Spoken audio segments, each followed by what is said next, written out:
listening to the Lutheran Ladies Lounge podcast. I'm Sarah. I'm Erin. And I'm Rachel, also known as your friendly neighborhood quiz mistress. Yes. It is trivia today.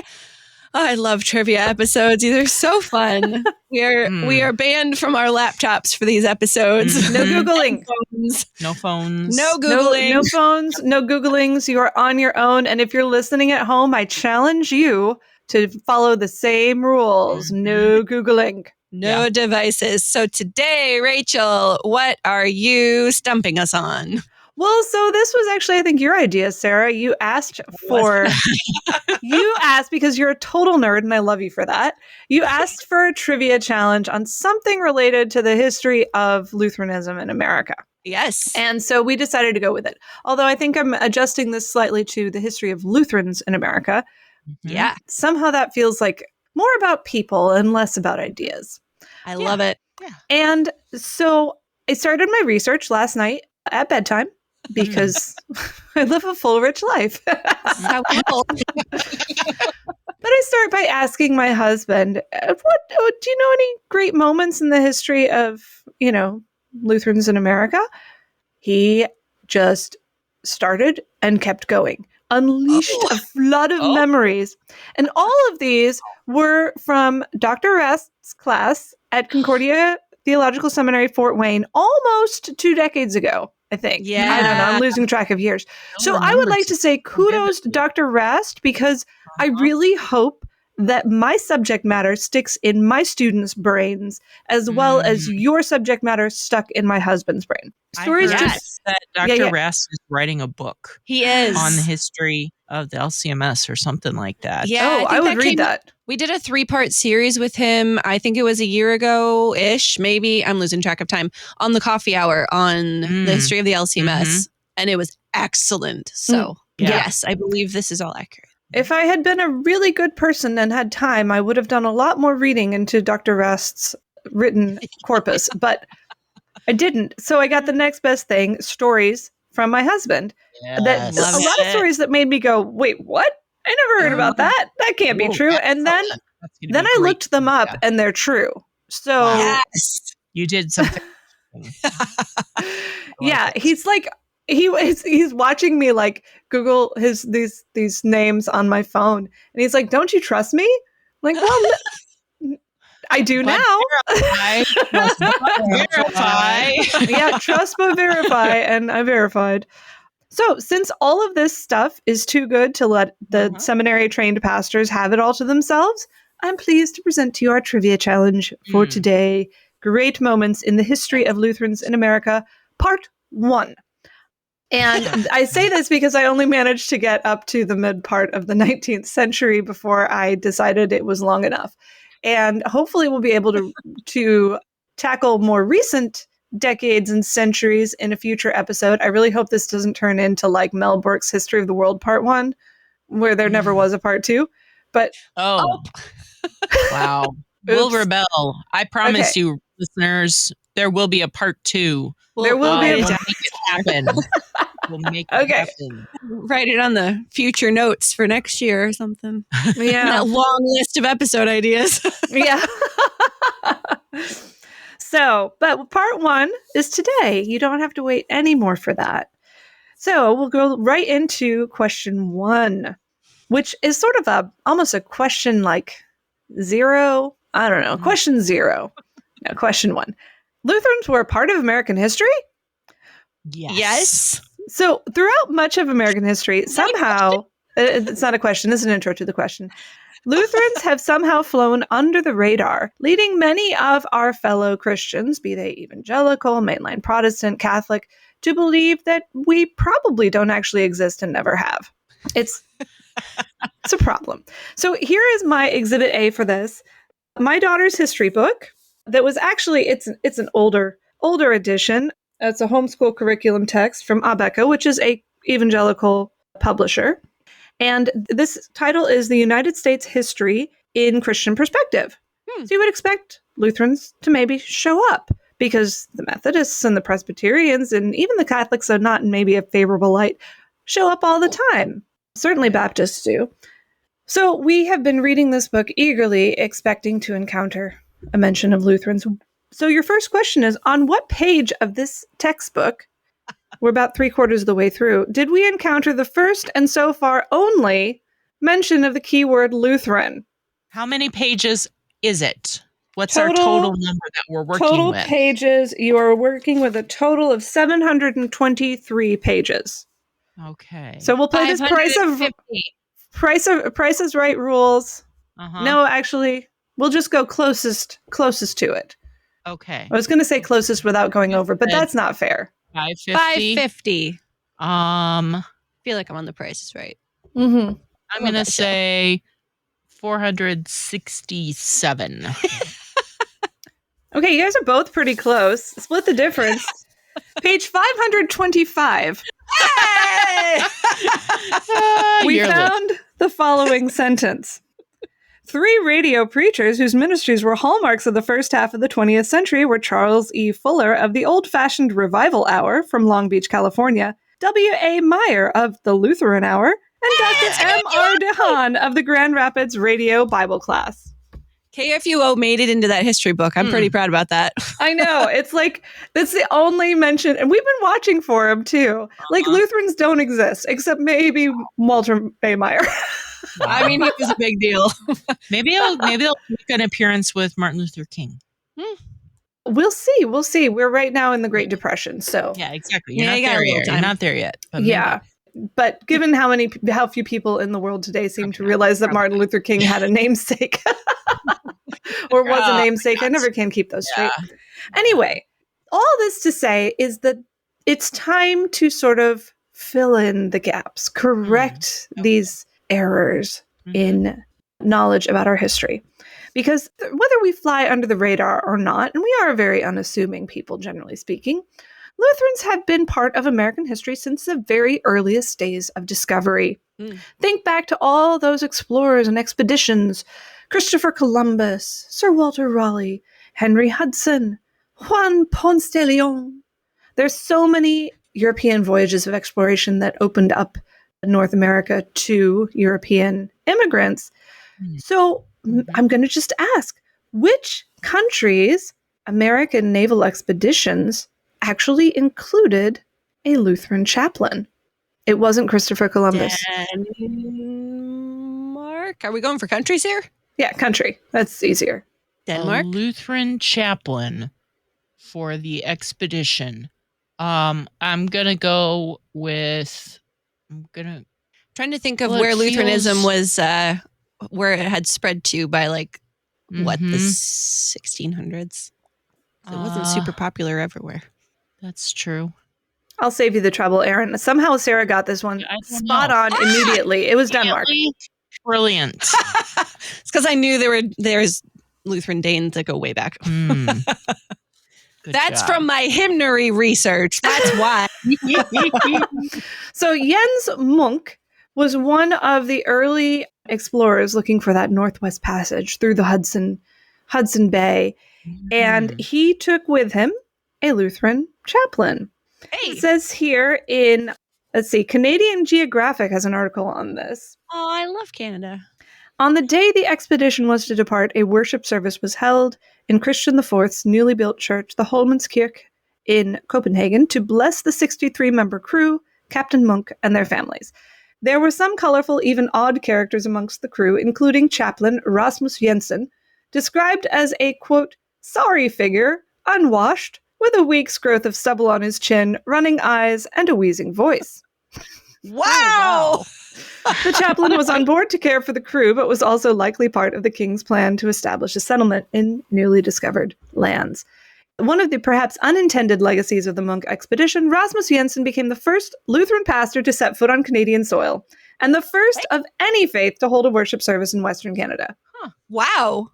Now, of course, this expedition did not end well. They ended up in the Hudson Bay way too late, got frozen in. 60 out of 63 of them died. Jens Munk and 2 other men did survive and make it back to Denmark, but neither of those men was Pastor Jensen. In Munk's diary, we read of the faithful pastoral work, the sermons, and the edifying death on February 20th, 1620, of the Lutheran pastor. So apparently he did good ministry. And he also, honestly, if like all but 3 people are going to perish on an expedition, probably one of the survivors is not going to be the pastor, because if he's being a good Christian example, he won't be hoarding any food. So that was a little sad, but very cool. Yay for Pastor Erasmus Jensen. That is cool. Yeah, obviously, dear Pastor Jensen did not have the privilege of founding the first Lutheran church in a Lutheran colony in the U.S. That privilege fell to Reorus Torquilius and John Campanius. And at this point, you're probably asking yourself, a Lutheran colony? What? I don't remember a Lutheran colony. There was a Catholic colony. There was a Puritan colony. So here we go. Which of the original 13 colonies was founded by Lutherans? Rhode Island. That was Christian Science, wasn't it? Oh. No, Rhode Island was a Vermont. rogue Puritan. Vermont, also Puritans. Oh. Most of them were Puritan, weren't they? Most of the New England West ones. Virginia. Delaware. Not an original colony. Delaware! Sarah, my goodness. My mama's from Delaware. Lutherans? How did I know this? So remember that before Delaware was Delaware. Such a wild card. Sorry. It was New Sweden. That was the original settlement. Oh. Yes. Huh. So the first Lutheran minister to serve a Lutheran colony in America was Reorus Torquilius. The work of Torquilius, who died in 1643, was continued by John Campanius, who arrived in that year. 3 years later, just 100 years after Luther's death, Campanius dedicated the first Lutheran church in America at Christina, which is today Wilmington. And his translation of Luther's small catechism into the language of the Delaware Indians came before Eliot's Indian Bible, even though it wasn't published until later. So that's really cool. That is. Yeah. Wow. Of course, this all came screeching to a halt when Peter Stuyvesant and the Dutch took possession of the colony in 1655, and they were only able to keep one of their Lutheran pastors after that. So that was the first Lutheran sort of like community, fully fledged ecclesiastical community in North America. That's Peter really Stuyvesant, not my favorite guy. Ken refers to him as Peg Leg Pete because he did actually have a peg leg. Peter Stuyvesant was known for his efforts to begin turning New Amsterdam from, I think in Star Wars they refer to Mos Eisley as a wretched hive of scum and villainy. That was New Amsterdam. But he started enforcing massive discipline and making it more into the somewhat better organized, but still maybe just a little bit scummy and villainous megalopolis we know today. To Stuyvesant, though, if it wasn't Dutch, it wasn't much. And that especially went for the Dutch Reformed Church. So this brings us to question number 4. What happened when the Lutherans in New York City, and there were some, brought over the city's first Lutheran pastor to lead them when Peter Stuyvesant was in charge? I'll give you a multiple choice for this so you can maybe get it. Thank you. Yeah, you're welcome. All right, you have 4 options. I was going to guess something with cheese. Cheese. No, you'd be wrong. Let me give you some possibilities. Help you out here. Okay, so what happened when the first Lutheran pastor showed up by invitation in New York City? A, he was welcomed with open arms, established New York City's first Lutheran church, which is still open today. No. I'm guessing that's a no. B, he was treated like a second-class clergyman, but was quietly tolerated throughout a life and ministry of total obscurity. This doesn't sound like if it's not Dutch, it's not much. So I say no. C, he quickly abandoned his tiny flock and sought greener pastures in a more German majority community. That one. Wait, is there only 3 choices or is there a D? There is a D. Let's hear it. D, he was chased around the city, finally caught, forcibly put on a boat, and warned never to return. That one. D. Yes. With a smelly cheese. Oh, all right. So, yes, it actually was D, believe it or not. Oh, I believe it. And quickly here, I want to, the Delaware stuff, I need to give credit to, you know what? It'll be in the show notes. All my sources here. But this one comes from A Journey Through NYC Religions. Link in the show notes. Says the Lutherans in New Amsterdam thought they had found another way to get a pastor by championing the stay of another new arrival in 1657 to the colony, a Lutheran minister, Johannes Ernestus Gutwasser. Isn't that a great name? Gutwasser. I love these names. They hoped that the minister would just be quietly tolerated. That didn't happen. They had good reason to believe this. Some of the directors on the West India Company were actually Lutheran. So, they thought maybe there's a chance. But no, Stuyvesant ordered Gutwasser to leave. The minister, however, went into hiding on Long Island, hoping that politics in Amsterdam would sort of turn in his favor. Oh, no. Finally caught up with him 2 years later. He was marched onto a ship and told never to come back. Wow. So New York was not a hub of early American Lutheranism. And Delaware Lutheranism was nipped in the bud. And we have Peter Stuyvesant to thank for both of those. Wow. How rude. I know. So rude.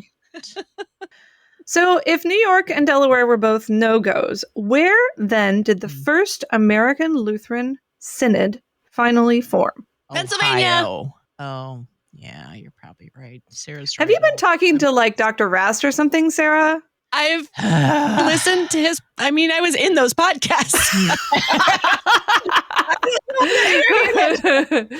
I also have done a lot of research on this particular area of the country. This is where my whole family is from, Pennsylvania, Delaware, New Jersey. So East Coast stuff is just... Gotcha. When you get down to New Orleans, then I'm going to shine. Yeah, see? I will know nothing about New Orleans.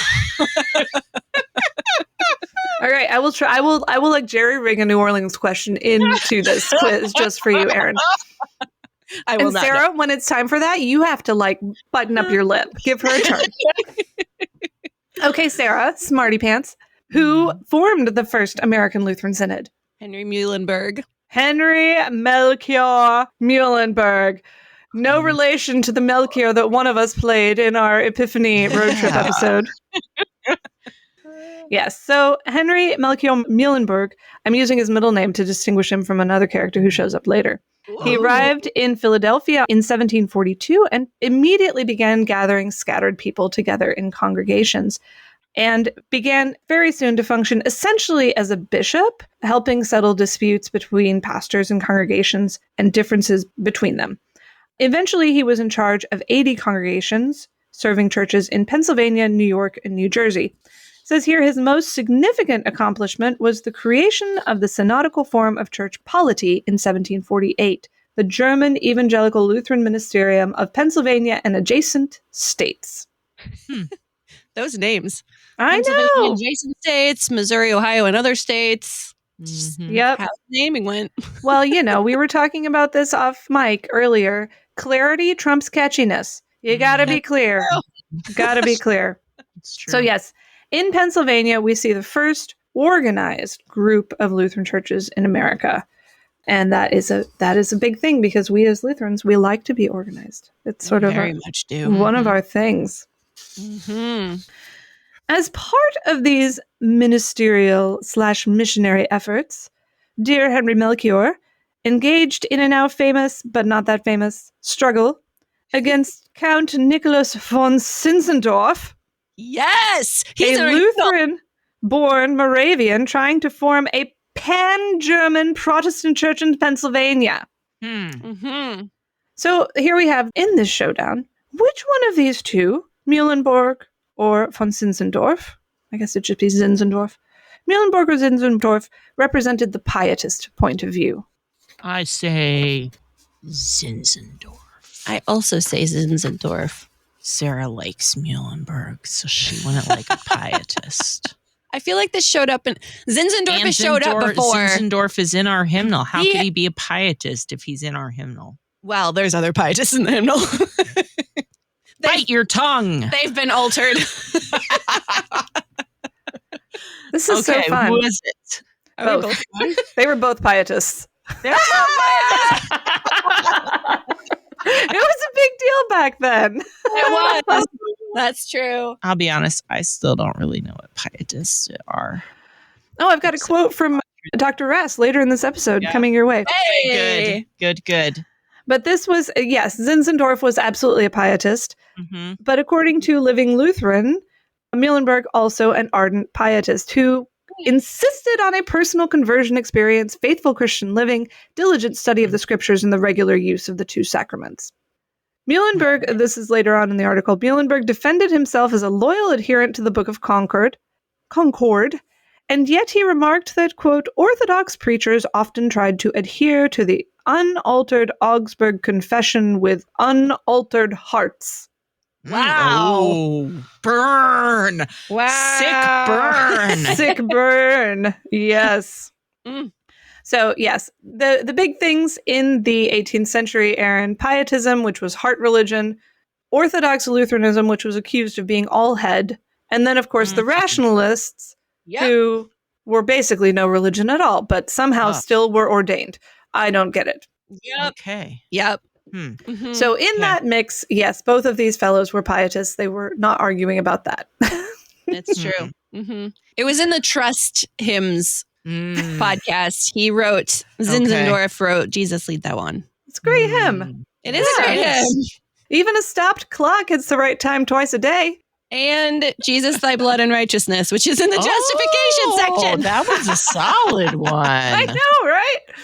It's been altered. Don't worry. Anyway. So, yes, while Zinzendorf was not here to stay, Lutherans in America were here to stay. Yes. We know they were Lutheran-ish, but how American were they really? Especially when it came time for America to form itself as a nation.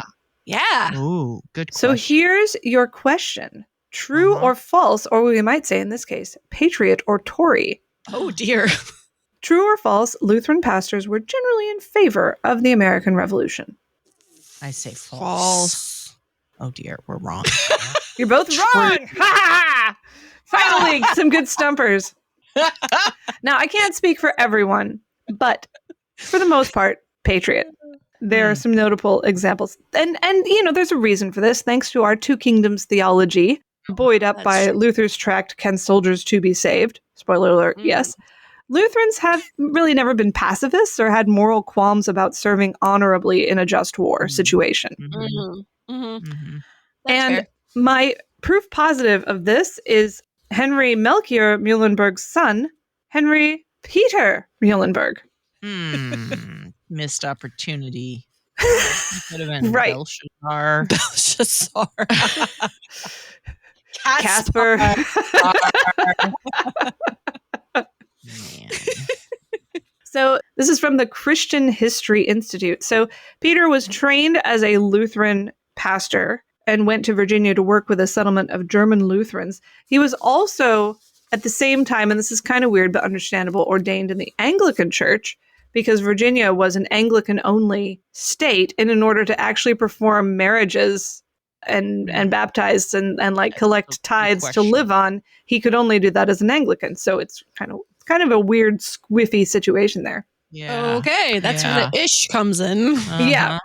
Elected to the Virginia legislature in 1774, he was an outspoken advocate for the colonies and was actually present for Patrick Henry's Give Me Liberty or Give Me Death speech. That's cool. What a thing to see. Yeah. So he was so moved by this, he enlisted under George Washington and then went home to give his final sermon. And this is where it gets epic. Ooh, I like epic. So his text was from Ecclesiastes 3. Okay. Oh, is that a time to fight? Yes. Well, he said, he opened his sermon reading the text and says, there is a time to preach and a time to pray, but there is also a time to fight. And that time has now come. And at that moment, he threw off his liturgical vestments to reveal the uniform of a militia colonel, a la Superman. So dramatic. Wow. Did he just then time to fight. What's that? The time to fight is now, and he just walked right out? No. Time to fight is now. Then he pulled open his alb or cassock or whatever he was wearing to reveal his uniform and recruited the men of his congregation. Oh! I know. We would have some major ethical qualms about this today, but this is America in the wild and woolly past. Wow. That's it. So he recruited the men of his congregation to join him in what became known as the German Regiment, which he commanded throughout the war, and then returned to Philadelphia a hero afterwards and a major general. All right. Nice. Wow. It's impressive. So, yeah, I think that's a wonderful story of American Lutheran patriotism. Lutheran superhero. I appreciate the dramatic timing. Yes. But, dear pastors, don't use your pulpits for political posturing. Generally not a good idea. However, in this one particular instance, it was super epic. So, whatever. Moving on. So, as LCMS Lutherans, we don't usually think of Pennsylvania, Delaware, or Virginia as hotbeds of Lutheranism today. Maybe you do, Sarah, because all your family come from there, but you know what it is to be lonely. Yeah. And there are a couple of good reasons for that. Reason number one, like Henry Peter, early Lutherans tended to be a little more melting pot in their ecumenical openness, and therefore lost a lot of their distinctive Lutheran flavor as they commingled with the people around them. And two, many of the Lutheran churches that did remain distinct in those areas eventually ended up in the ELCA rather than the LCMS. If you remember from our road trip trivia episode, the seminary and Seminary Ridge at the Battle of Gettysburg was a Lutheran seminary, but not one of ours. Yes, it was. It was. Correct. It was. So I would like to fast forward a little bit to the part we're all interested in with question 8. Approximately how many years was it after Muhlenberg formed the German Evangelical Lutheran Ministerium of Pennsylvania and adjacent states in 1748? That's when he founded it. So you got that free. When was it after that the grumpy old German Lutherans who would form our own beloved church body first set foot on American soil? 80 years?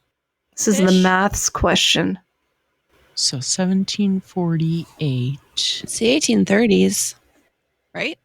I should know that. That's 80 years. Unless I have dates wrong. 48. Well, whatever. 82. So you're saying 80 years. I'm going to say 70 years.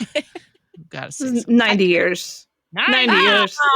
Wow. 1838 and 39 is when the Saxon immigration brought the eventual founders of the Synod. Exactly 90 years.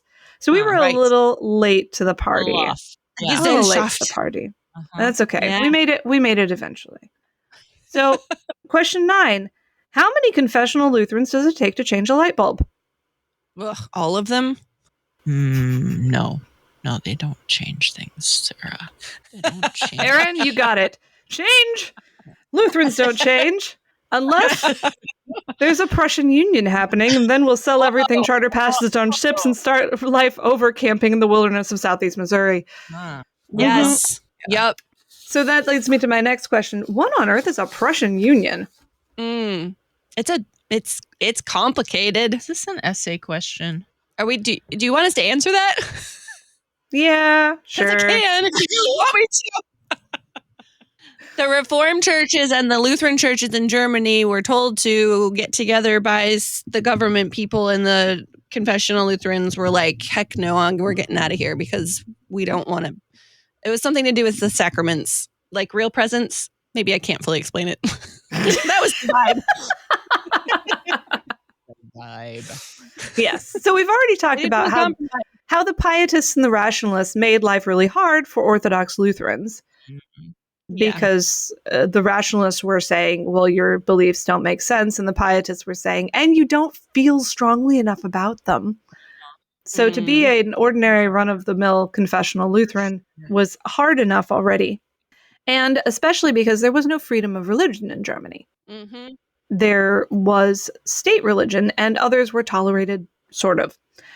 So as early as 1798, Friedrich Wilhelm III of Prussia, this is from Dr. Rast, began to move toward a union of Lutherans and Reformed.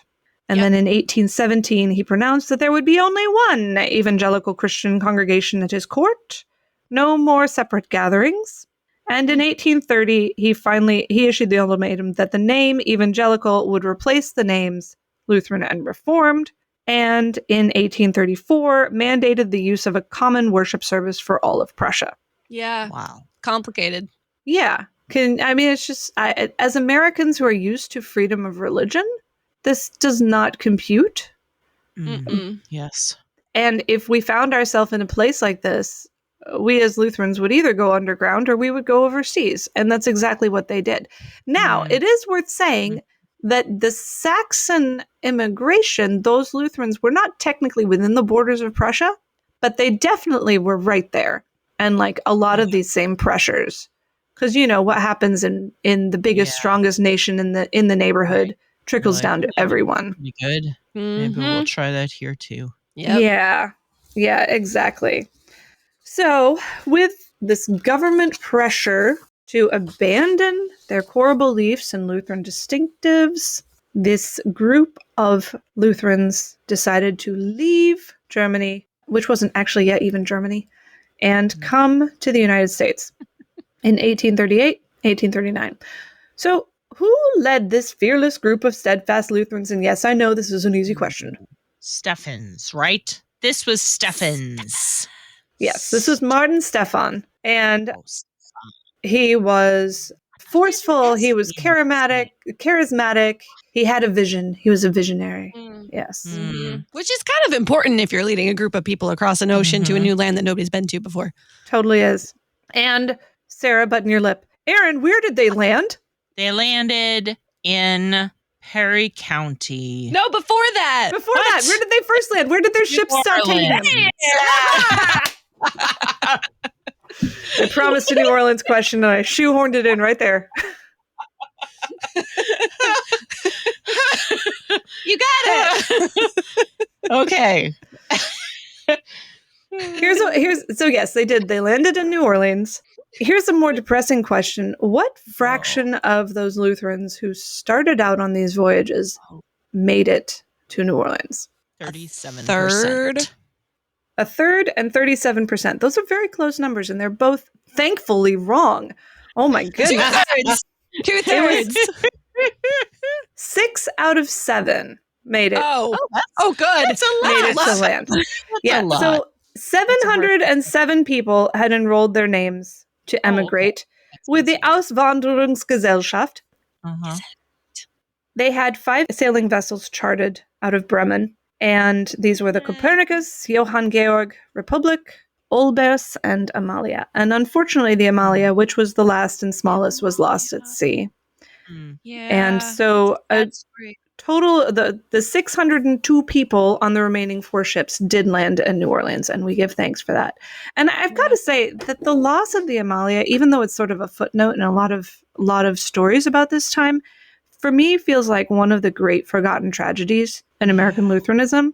And I actually, as part of this episode prep, I went and checked our Lutheran service book calendar of commemorations, hoping that the saints on the Amalia would be represented there. They aren't, but for me, they are an important part of Lutheran history. What's that? Like, what date was the ship lost? Do we know? This would have been probably in the winter between 1838 and 39. When hey, people who know how to do overtures for convention, now is your time. Yes, make an overture to add a commemoration feast day. I want a hymn tune also named Amalia. Yes. I have another thing about the Amalia. You're not talking about musical instruments on the Amalia, are you? No, but do. I want to hear this. Okay, so bonus trivia. So Ben Kolodji is a historian, Lutheran musicologist historian, and we talked about, it was something about this time period in music in this time period. And he had the additional insight that the Amalia was the ship that had all the musical instruments. So it's like even more sad, but then also like I've never even thought about when they came over here, they had to like, what do you do for music? And so they brought instruments on a ship, but they lost them. So then they had to like build all of their instruments when they got here. And so like just thinking about how that affected their worship practice and all of that when they landed here too. So that's a little just extra. a constant reminder of what and who were lost on the way. Yeah. Wow. It's very sad. And unfortunately, theirs was not the only tragedy that faced these early Lutheran settlers. Soon after their arrival in Perry County, which they came from New Orleans to St. Louis down to Perry County, a major leadership crisis arose involving their bishop, Martin Stephan. And I know this is old territory for us here, but so I'm going to ask this serious question in the silliest possible way. No. Which of the following nursery rhymes best fits the biography of Bishop Stephan? Okay. A. Mary, Mary, quite contrary. B. Peter, Peter, pumpkin eater. C. Row, row, row your boat. Or D. Humpty Dumpty sat on a wall. Row your boat over to Illinois. I mean, you sort of make a case for Humpty Dumpty. You could make a case for all of them. You really could. That's true. A little E, all of the above. E, all of the above. So the visionary bishop, Martin Stephan, the one who had made all of these immigrants, upon landing, they were asked to sign a document of absolute submission to our Bishop Stephan. There's a red flag right there. Red flag. As soon as they were all down in Perry County, just amongst themselves, things started to come to light. So this is actually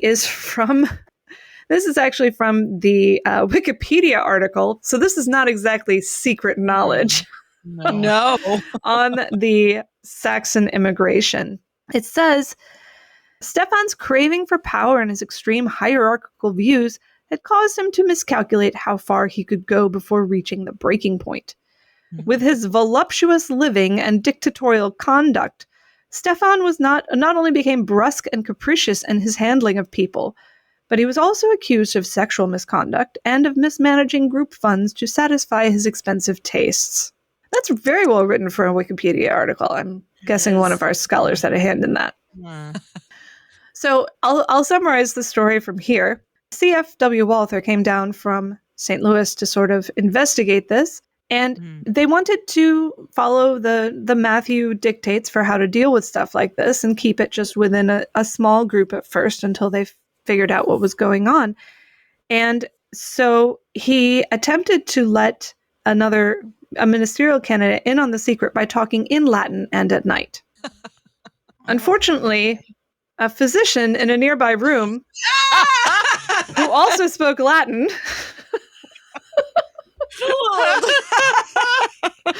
overheard the conversation, and soon everybody in the colony knew. Unfortunately, that sort of thing would, like, if you understood it, you could almost not help but listen because, shoot, that's a shame. So I asked Ken, my dear husband, as I said, I couldn't find any.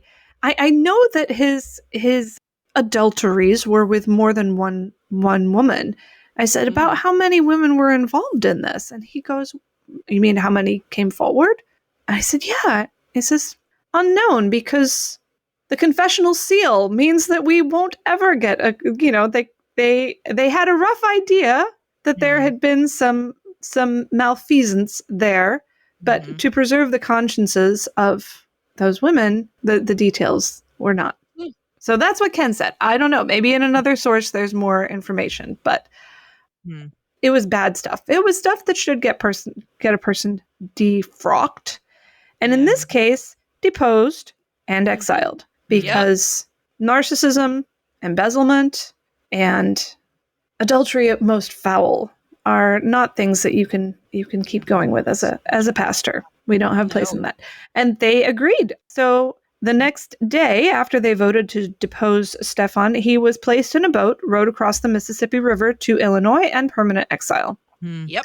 And honestly, I will say that when I hear stories about pastors misbehaving and betraying the trust that is placed in them, I do think a rowboat would be a great option in certain circumstances. Unfortunately, there's usually people on the other side of the river now. Yeah. Yeah. Anyway, they dealt with it. Yes, they That's did. the thing. But I love these Saxon immigrants. They weren't actually my people. My people came to Northwest Ohio. Mm. But I love their story and I love their priorities. Which brings us to question 14.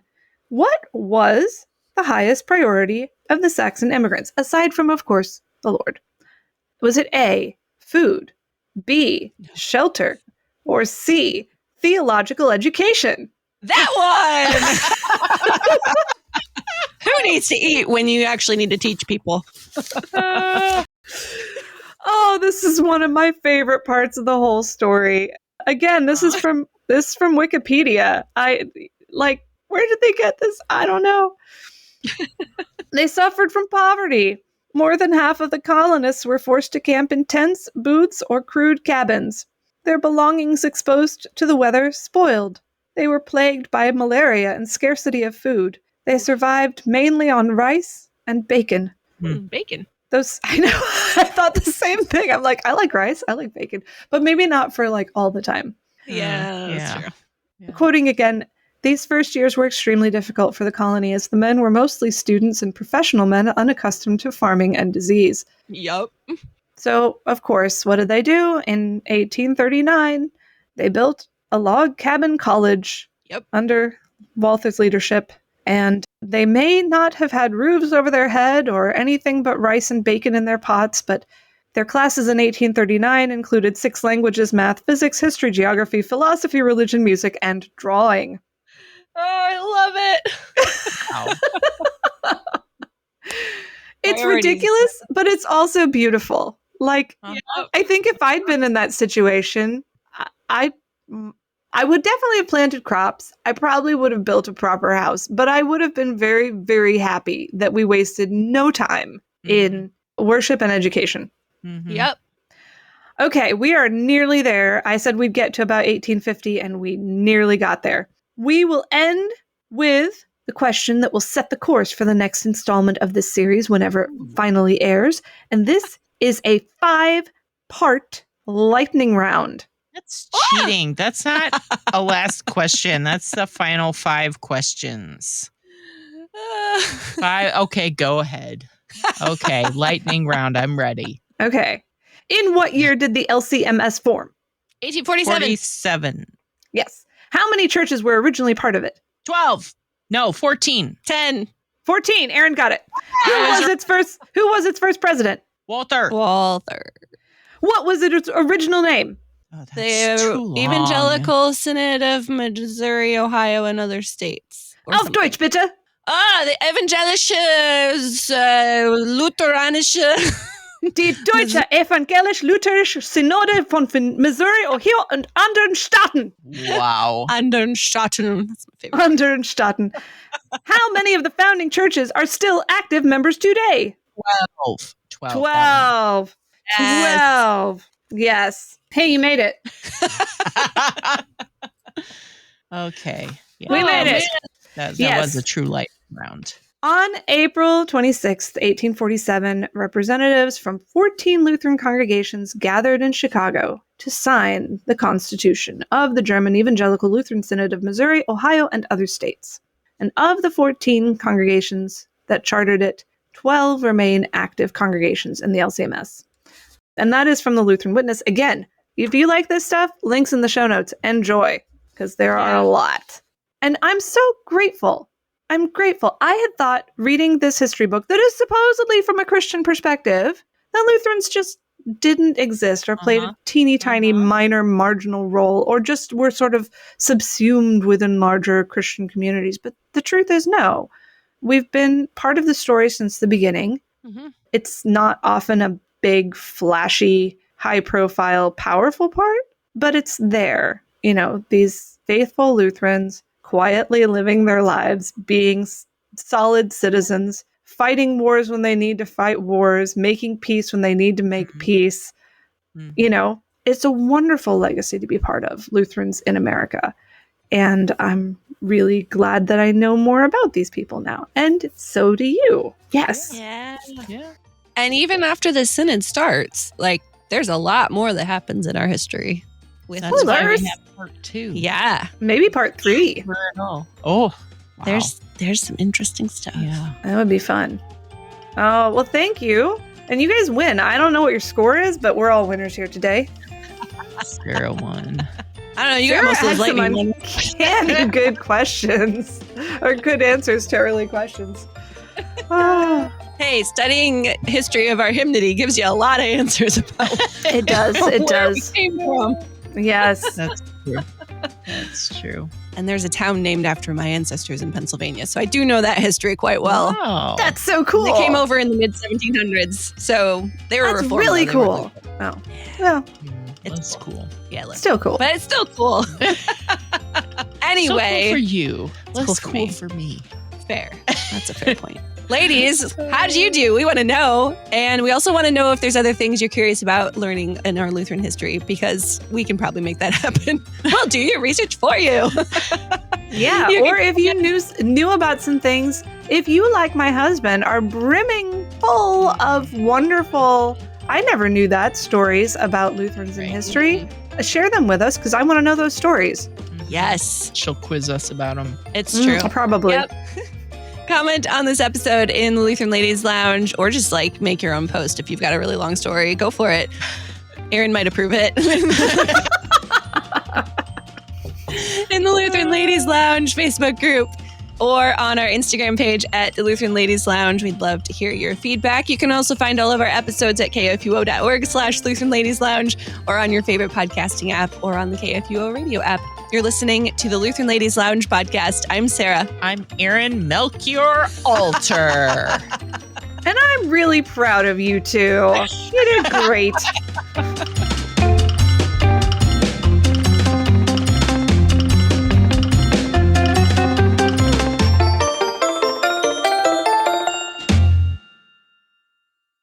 Views and opinions expressed on the Lutheran Ladies Lounge podcast may not represent the official position of the management or ownership of KFUO Radio, the Lutheran Church Missouri Synod. The Lutheran Ladies Lounge is produced by KFUO Radio and available at kfuo.org or wherever you get your podcasts. Don't forget to hit that subscribe button and leave a review for us too. If you love the Lutheran Ladies Lounge podcast, consider financially supporting our producer, KFUO Radio, so we can keep doing what we do. Find out how at kfuo.org/give.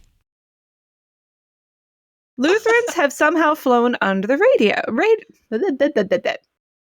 And I'm going to pause right here to turn on a light because it's getting super dark in this room. Yeah, you've slowly gone Yes. into darkness. Back.